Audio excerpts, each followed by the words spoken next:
Imagine if a weird force made you less manly, and the only fix was to be with lots of women. Jim, a hot and handsome gentleman who can set women's hearts on fire from a glance, finds himself cripplingly cursed ever since he sacrificed his chef career for his future in-laws. He was now reduced to a house husband, and he just wants his previous life back, when he used to be a chef of a reputable restaurant. However, his in-laws keep giving him nothing. Faced with what feels like an insuperable problem, Jim becomes him. "Jim, isn't it done yet?" Lola's voice echoed in the hall. "I'm dying out of hunger here." "Almost done, ma'am," a manly voice replied from the kitchen. "Just a minute." It was Jim Drake cooking in the kitchen. With 185 centimeters tall, he was the tallest man in the house, but he was also the only man that did all the house chores. From cooking to cleaning, he did the job of a butler and a maid ever since he married Lola's daughter. Because he did an exceptional job at it, no maid was hired to take care of the house. Pretty soon, Jim brought 2 dishes specially made for his mother-in-law. One dish was made of leafy vegetables, and the other dish was meat-based. Lola loved the taste of both the dishes so much she moaned while eating. "Emichum, what will I do without you, Jim?" "As usual, dishes cooked with your hands taste like heaven. I feel like licking the fork and spoon already. Good job." "Thanks, ma'am." Jim was happy to receive praise from Lola and then waited until she finished the meal. Ma'am, about the restaurant." Lola's expression changed, albeit only slightly. "I will buy you a restaurant sooner or later. Don't worry." "Why you've been saying that for the past year, ma'am?" Jim hesitantly said. Hesitancy in his voice didn't match his tall and strong build at all. "You're working for us, for your own family, Jim." Lola wiped her mouth clean with the white napkin. "Do you see this as a burden?" "No, not at all," Jim was quick to reply. She glanced at the blue diamond ring on his finger, which had darkened somewhat. "You see that wedding ring as a burden?" "Oh, of course not," Jim replied without hesitation. "I love my wife." "Then why do you wish to own a restaurant?" Lola asked. "I know you want to let your dishes be tasted by everyone like your father did in his time, but focus on the family for the time being. You've been married to Rena for almost 3 years, and she hasn't become pregnant yet. I don't know whose fault it is, but sort it out already. Give me some grandkids and then ask me about having your own restaurant." "Got it." Jim frowned and lowered his head. "Yeah." After Lola left, Jim brought the dishes back to the kitchen. He felt an itching in his diamond ring. "I don't know why, but this ring hurts at different times of the day." He opened his mobile and checked a recent medical document which showed that his sperm count was still not up to the par. "I've taken a strict diet using little millets, drumsticks, and other things to improve my sperm count, but it's only improved by a little in the past 2 years. Jim's gut twisted at the thought that he might never be able to become a father. "I used to get morning wood a lot when I was 15. Even before marriage I was fine, so what happened to my body afterward? Why did my sperm count go so low?" All he had right now was questions with no answers. "The time limit that Rena gave me will finish in a month." Jim clenched his fists. "What if I'm not able to satisfy her in bed even after a month?" His fists kept shivering. "No, I can't let that happen. Can't lose Rena. I cannot." He smashed his fist down and ended up breaking a bowl. "Ah, crap. What's that noise?" A young brunette just happened to arrive at the kitchen's door. She was in her towel that was barely covering her ass. "Shiny." Jim looked away, blocking his eyes with his hand so he wouldn't see her. "What are you doing here in your towel?" "My clothes aren't ironed, so I want you to iron them quickly." She tossed her clothes in his face. "I'll be waiting, so don't take too long." Saying that, she left. This girl. Jim's heart was still beating fast. If she comes wearing a towel like that, how am I supposed to? He paused and then looked down at his crotch. He touched it, but he felt no change. He didn't know whether to feel good for not getting hard after watching his sister-in-law in a towel, or feel bad that there wasn't the slightest response that could be felt in his pants. "I should buy more beans at the market this evening." He then ate boiled greens while ironing the clothes. Seeing him multitask, Shiny, who was on the first floor, got angry. "Jim, what are you doing? What if that food spills on my clothes? Let's check it out. Jim almost flipped the bowl in the air and caught it safely. He then snickered, making Shiny even angrier. Shiny put her hands on her towel and removed it so that she gave a free show of her body to Jim, dropping his jaw. The bowl in his hand fell on the clothes and spoiled. Humph! Snorting loudly, Shiny went back into her room. Clearly, she didn't care about her clothes anymore. This time, Jim felt a little sensation in his crotch, and it made him squeeze at his crotch. This isn't right, Jim. You can't get hard watching your sister-in-law's body. After sorting his feelings, he went upstairs, holding a coffee mug and a box full of pistachio biscuits, as they were his wife's favorite. As he approached the door, he heard strange noises coming from inside. One voice belonged to his wife, but the other belonged to a man. What the? Jim immediately kicked the door open. Jim probably never kicked a door harder and faster than he did now. He was a tall and sturdy man with well-trained legs, so the door snapped at the hinges and collapsed. Jim then saw Rena and Solomon wrestling in the bed and was baffled beyond belief. Rena! Jim stepped on the door, his hand shaking from anger. What's that doing here? Rena was a tall brunette with sexy looks and a sweet smile on her face. She looked a bit shocked right now. Jim, why did you break the door? Are you crazy? Huh? Are you kidding me? Jim's blood began to rush in his veins. He looked at Solomon, spitting fire through his eyes. What the heck are you doing here? Get away from her. Solomon was only about 172 centimeters tall and was shorter than Rena. However, he was very muscular and was swole, but he seemed anxious right now. Jim. Rena called me at dawn because she was bored. Bored? Jim's gaze shifted to his wife. If you were bored, you should have called me. I'm living in the very next room. He's my best friend, Jim. Rena raised her voice. What's wrong if I called him to watch a movie together? He's funny, unlike you, who is only good at doing chores. Yeah. This best fucking friend is waiting to get into your pants, Jim growled. I can just sense it in his eyes. So, don't ever let him come close to you, or I don't know what I'll do. Really now? Rena glanced at Solomon and told him to leave. Solomon hurriedly left without wasting another second. Jim's jaw was still tight. Did you two really sleep in the same bed? He asked his wife. He came in the morning. We just finished watching the movie and started fighting because we didn't agree with who the main character ended up with. We didn't have sex, Jim, Rena casually replied. We're just platonic best friends. You know that as well. Don't give me that bullshit, Rena. Jim wanted to throw the coffee and biscuits away, but he was doing his best to deal with the situation as calmly as he could. A grown man and a woman can't be just friends. And you're married to me. Don't expect me to smile and act like nothing happened when you're hugging and wrestling with another man. Aha, you're acting like a man outside the bed, which is good, Rena blurted. But what about in the bed? Jim frowned. It's been almost 3 years, Jim. Rena tried not to raise her voice as this was a secret between the two of them. I gave you 3 years to cure yourself, but I don't see much progress at all. I'm 26 now, and I don't want to wait another 3 to 4 years for something that may never happen, you understand? What are you saying exactly? Rena got off the bed and grabbed the coffee mug from him before standing on her toes and kissing him lightly on the cheek. I will wait another month as promised. At the end of the month, we'll have a go at it again. If you can't make me happy, then I'll find someone who can, and don't worry. It won't be Solomon because I only see him as a friend. I have no sexual feelings for him. You think that makes me feel better? Rena shrugged her shoulders. I'm just telling the truth, that's all. If it was someone else, I wouldn't have given them 3 years, Jim. It was because you helped our family greatly 4 years back. I gave you this much time.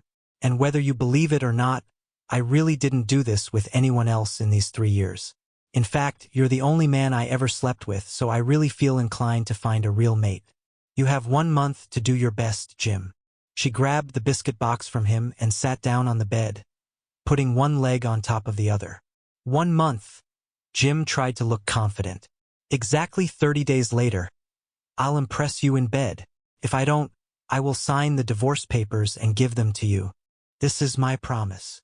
Saying that, he hurriedly walked out of the room. "He's gotten quite emotional this time," Rena mumbled. "The pressure must be piling on him because the time limit is nearing. But there's nothing I can do if all he has to offer are ultra-sexy looks and no real substance. Sex isn't everything, but it's still crucial in building a strong relationship between partners. I'd rather marry a fat man that can do me good instead of a pretty guy who struggles to get hard in bed." Jim went to the gym room on the ground floor and began to work out to release his stress. A few minutes later, Shiny stood at the gym door and kept staring at Jim's muscles. He was wearing a sleeveless shirt, so she couldn't see his abs, but she was okay with what she was seeing. "Don't you have a boyfriend?" Jim asked while doing back exercise using his own body weight. Shiny stopped drooling. "Why do you live in a different room when you're married to my sister?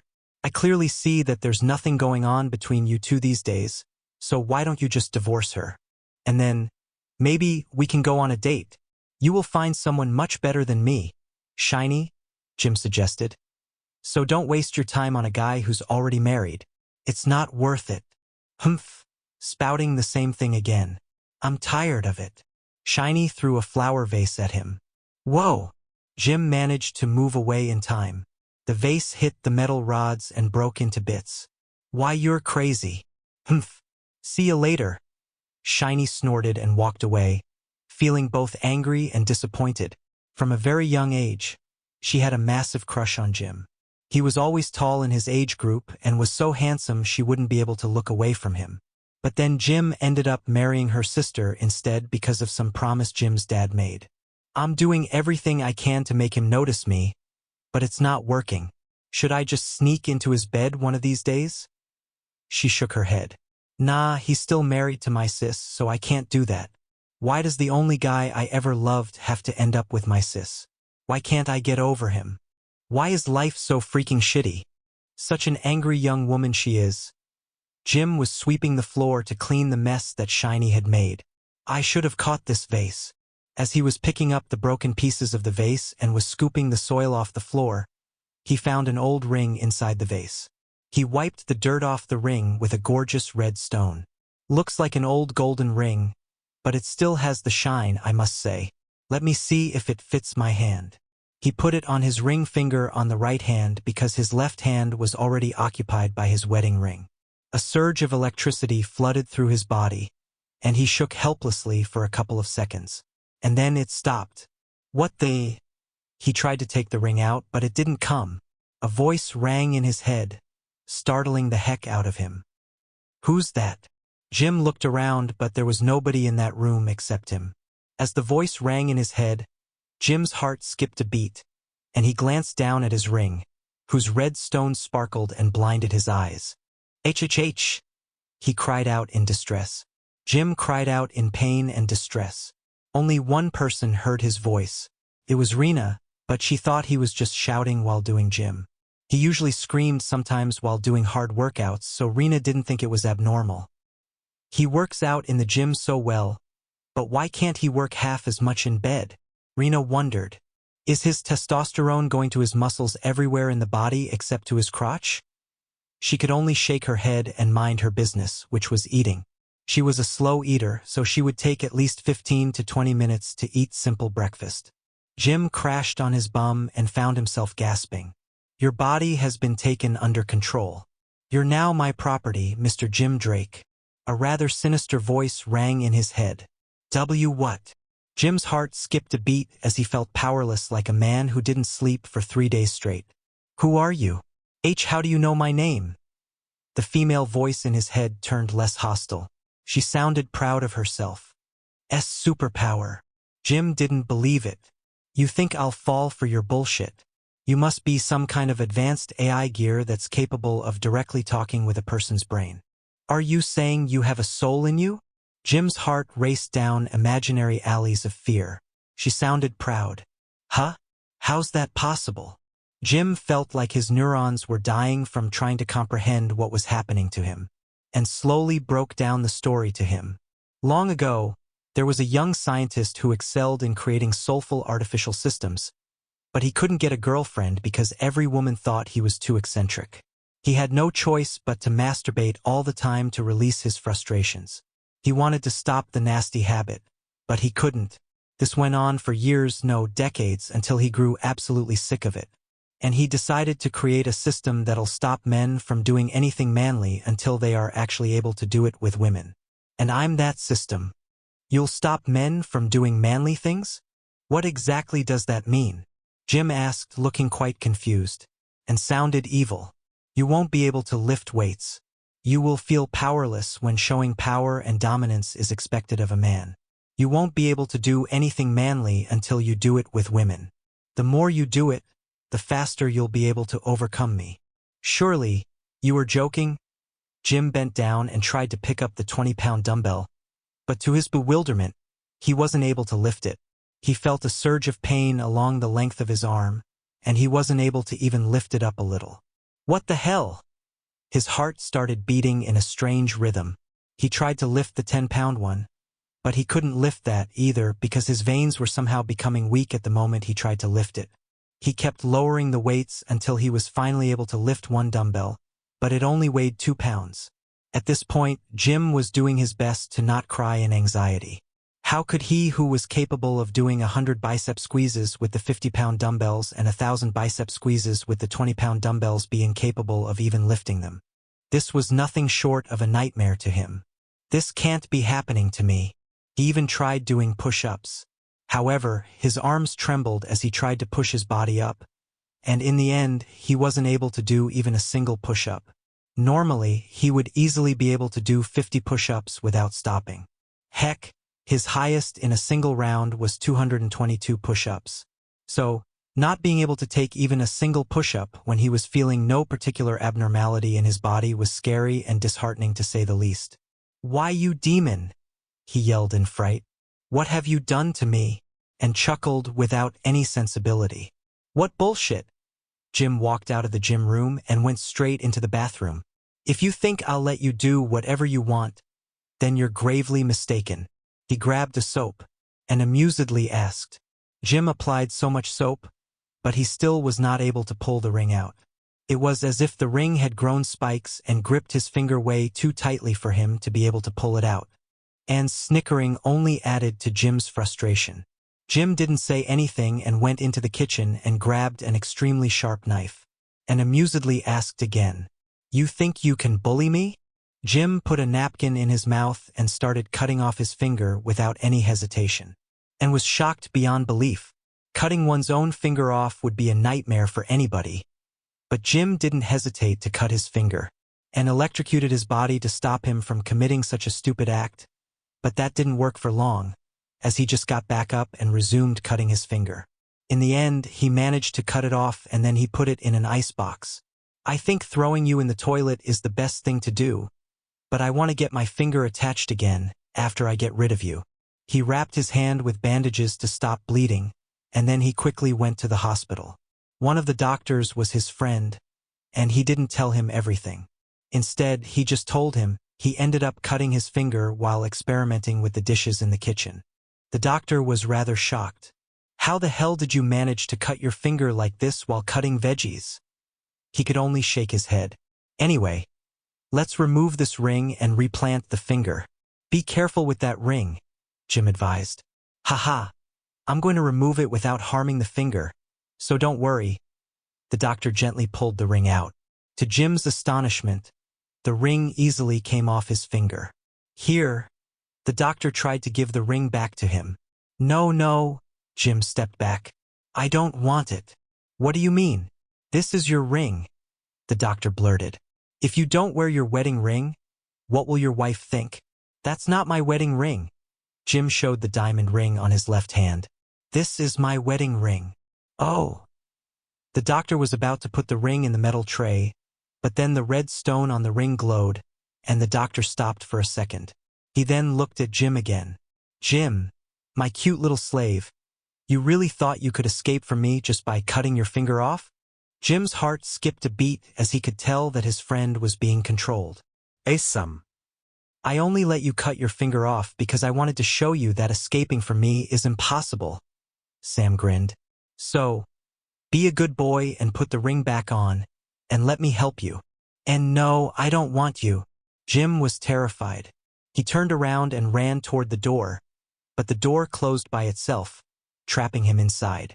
You have no idea what I'm capable of, Jim. Sam waved his arms, and both the ring and the severed finger flew and attached themselves to Jim's body. It looked like he never hurt his finger. You demon! Let me go! Jim tried to remove the ring with all his strength. I want my freedom back. Sam, on the other hand, lost his consciousness and collapsed on the floor.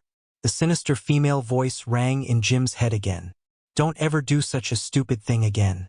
I think I already told you the way to get rid of me. It's to get in bed with women, right? Jim hesitantly asked. But I'm married. I can only be with my wife. I don't care who you'll do it with. The more you mate, the more control you'll gain over me. In fact, at some point, I'll just disappear. How can I trust your words? Jim couldn't help but ask. His heart was still ringing in his ears.